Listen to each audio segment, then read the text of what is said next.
this should be the last video of the day. Even though I said six, I think five is enough. The sales aspect of a conversation. Video number 77. The sales aspect of a conversation. I'm entering a bit more into a philosophical state right now. But I really want you guys to imagine a conversation with somebody. Uh, One-on-one conversations are the best. We could approach a lot more people with certain styles in conversation because speaking is a style. But ultimately, what I want to focus on is the fact that in almost every single conversation we have, the give and take that's happening between us and the other person is always a sales pitch. Hear me out, calm your tits. It is very much a I'm either trying to convince you of something or you're trying to convince me of something. Or we're kind of going back and forth on an idea, which means we're negotiating different positions. Negotiation is also part of sales. I'm either just telling you something and hoping you would accept it. It's also part of sales because I can come to you and tell you my life story and you're going to be like, okay, good for you. Or I can tell you my life story and you can cry. Or I can tell you my life story and you can be happy for me or whatever, right? Like if I'm able to trigger emotions, that means I sold you on the story. I pitched it. And a pitch is also a part of sales. So now we have negotiation, uh, pitch as part of sales, and overall, the actual selling you my point versus you my point versus you selling me yours. And I wanted to elaborate on that specifically right here because I tried to elaborate on that with the guys. I don't know how well it worked, but as I was speaking to them, I was like, when was I saying something where you were not convinced? And naturally, the one that's rejecting me instantly raised his hand. And then my response to him was directly okay, so you were not convinced because of me, or you were not convinced because of how I said it, or you were not convinced because of it. And you can think of a million reasons why something doesn't get to you, but it really doesn't matter, right? Because when I want to sell you something, ultimately everything should lead to that one point. And I started going back and forth with him and having this conversation with him and explaining to him that, hey, man, ultimately, my job when it comes to you guys, as whatever the business consultant, the analyst consultant, the just consultant, whatever it is for me to kind of open up a new way for you to be able to see things and open up a new way for you to be able to engage with things. And the course of that was very, uh, should be very, uh, how do you say swallowed? Because an expression in Arabic says "tiblau," as in completely take it in. Well, so when I was talking to the guy, I was explaining to him if you don't take in the things that I say, that means this in conversation, the whole conversation is failing. And from my perspective, for me personally, it's failing from a sales point because I'm not able to sell myself to you in a convincing way. I'm not able to pitch my idea to you in a convincing way. I'm not able to negotiate the position of my idea to you in a convincing way. Because each way, anyway, you're looking at some form of spectrum when it comes to these three things. And these are only three that I can think of right now. But I bet if I actually give it some thought, I can dive into more stuff. But I feel these are the top three things on the surface. And so every conversation we have in form is a sales pitch. And when our goal from the first marketing campaign is to be able to call people like that, we're calling them to have a conversation with them. So if we're not kind of intentionally having this conversation for a certain end result, we're either wasting our time or their time. And the end result could be something very simple, like where I'm just checking on you, right? Doesn't fucking matter. As long as that result is spread across, then we're doing fine. While other results could be just, hey man, I'm very much trying to sell this stuff, or I need a favor, or whatever. Ultimately, we choose our end results. But every conversation should have an ending, or else we're just hanging out. And when people hang out, they don't talk about stuff specifically.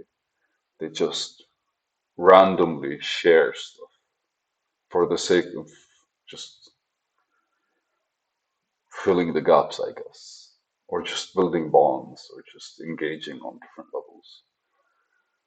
It's not really a conversation. It's more like, hey, this is what's on my mind. At least that's how I see hanging out. And I'm not calling customers to hang out with them, am I? I'm calling customers to engage with them. I'm calling customers to actually give them value and get value out of it. It's my duty as a company.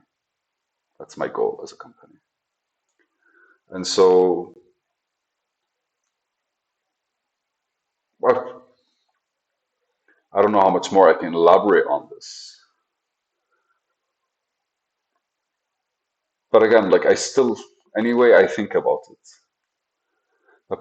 your personal engagement in people, with people, especially from a trying to sell your point of view perspective,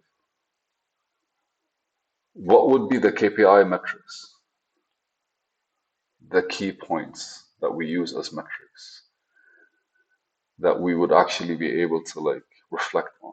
Because every conversation seems to have like a certain familiar tone, especially when it comes to you. And even though they're not the specific metrics that you're looking at, they're really like the same responses that you're looking forward to.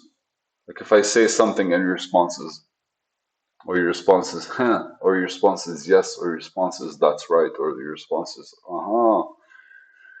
Every one of these responses kind of like shows you that if you're doing something good or not. But people are unique and they always express themselves in a certain way. So how would you be able to like engage with them in a familiar way? Or well, maybe not familiar. Maybe my issue is I'm trying to approach something in a professional way and trying to get some familiarity out of it. And there's a book I wanted to read about micro expressions and how people kind of like subtly express themselves and express how they're feeling about stuff.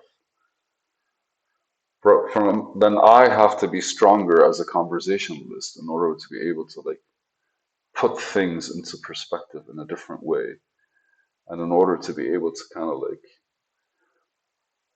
allocate the questions that are necessary to get the feedback that I want.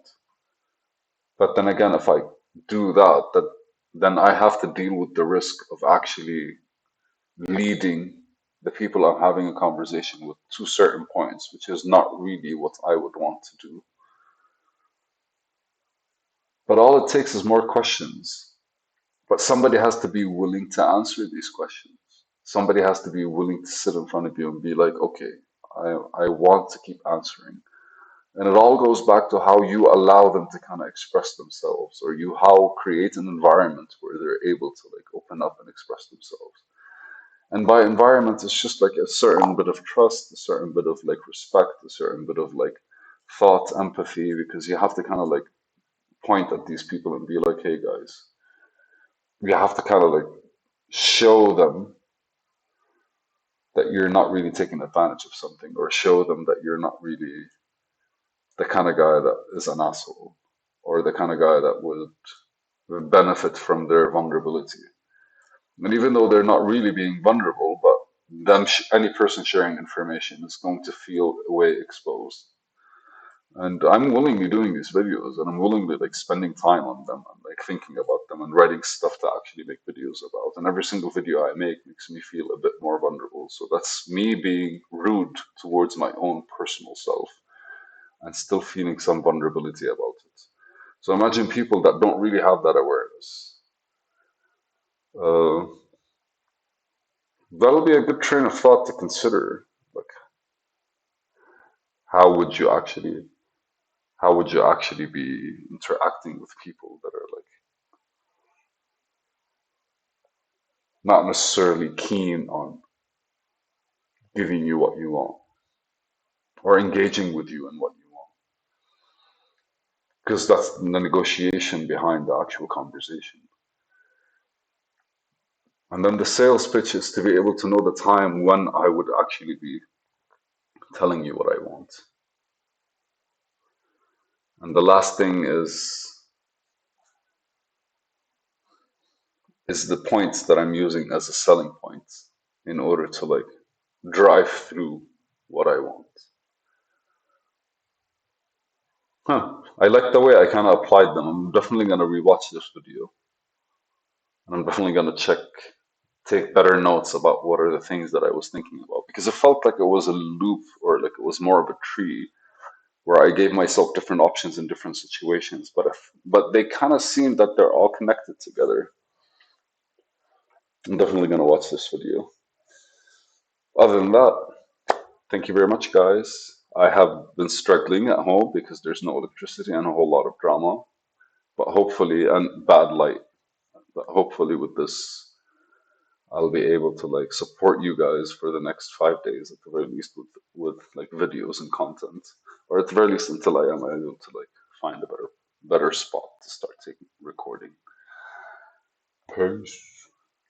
Thank you.